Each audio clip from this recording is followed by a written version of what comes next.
What happens to those gift cards you just throw in a drawer or toss in your car's glove box? Do they expire? Is there a way to check the balance? Well, Walls says instead of throwing them in the trash, why not buy a gift and donate it to a local charity?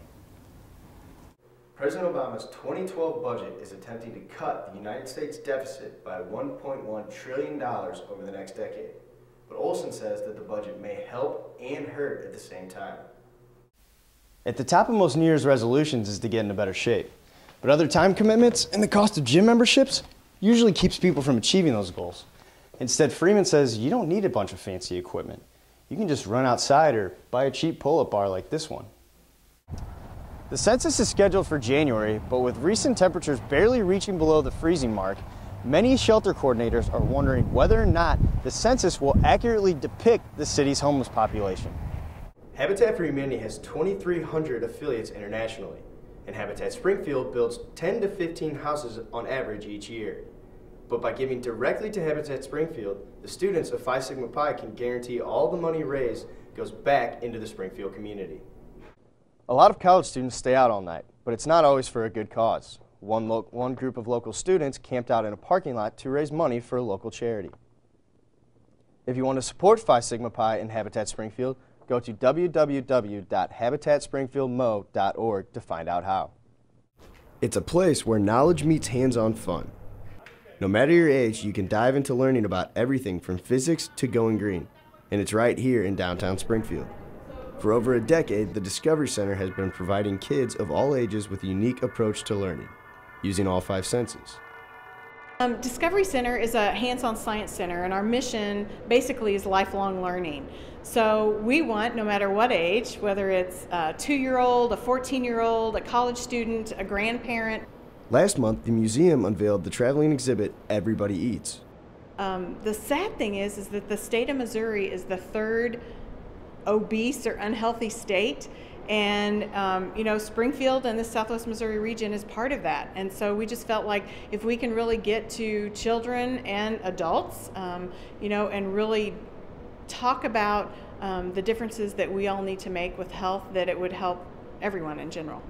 It's never too late or too early to start eating nutritiously. The exhibit takes aim at even the tiniest museum goers. It's really interactive, and it seems to keep his attention really well. So far he loves it. He does. I mean, he's really young, so he can't do a lot of the things, but especially this Wonderland Center he seems to love. He does. Although Beckett might not understand exactly why vegetables are better than cookies, the Discovery Center still provides him with plenty of learning and fun for years to come.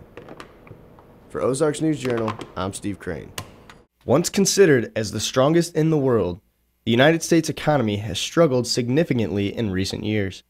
Early this year, the market closed above 12,000 for the first time since June 2008, leaving many hopeful the economic turnaround is finally in full force. Reed Olson, economics professor at Missouri State, thinks more than just our current bull market will be needed. But realistically, the thing that people care the most about is jobs. And we've got an unemployment rate that is still, currently it's 9%, so that's historically high. So what does that mean for the Ozarks? And Missouri has actually, throughout this whole recession, done a little better than the U.S. as a whole, with unemployment rates about half a percentage point below what it was in the United States as a whole. President Obama's 2012 budget is attempting to cut the United States deficit by $1.1 trillion over the next decade. But Olson says that the budget may help and hurt at the same time. Eventually they're going to have to get a hold of the debt, but probably now is not the time to do it. Historically, one of the causes of the Great Depression, also a cause of Japan's problems that I talked about before, are attempts to tighten your belt and say we can't spend at the wrong time. And this is the wrong time to do that.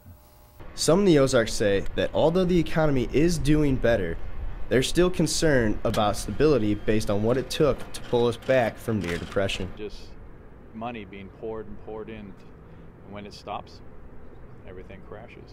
Olson says that although our economy has struggled, we've learned from our mistakes. So I think we've avoided the worst case, and I am cautiously optimistic that we can avoid falling in the footpath of. From Springfield, Missouri, I'm It is Steve gonna, Crain, you know, Ozarks we do News have to Journal. think about this